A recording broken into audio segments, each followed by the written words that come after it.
وننزل من القرآن ما هو شفاء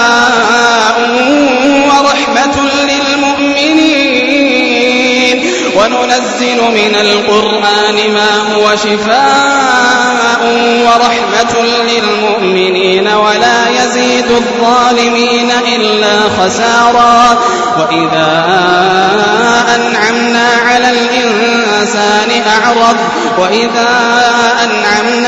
الإنسان أعرض ونأى بجانبه وإذا مسه الشر كان يئوسا وننزل من القرآن ما هو شفاء ورحمة للمؤمنين ولا يزيد الظالمين إلا خسارا وإذا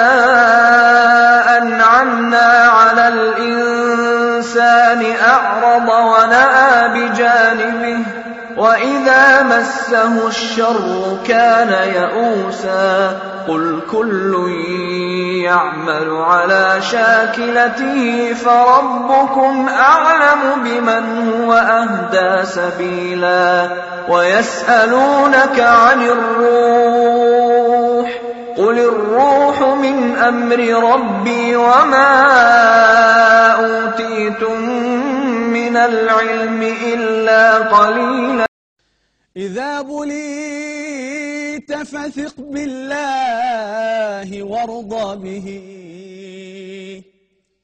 إن الذي يكشف البلوى هو الله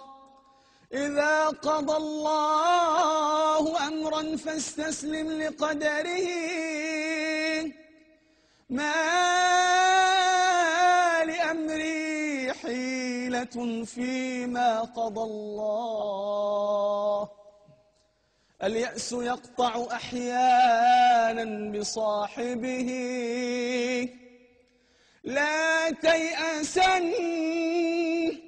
لا تيأسن لا تيأسن فإن الصانع الله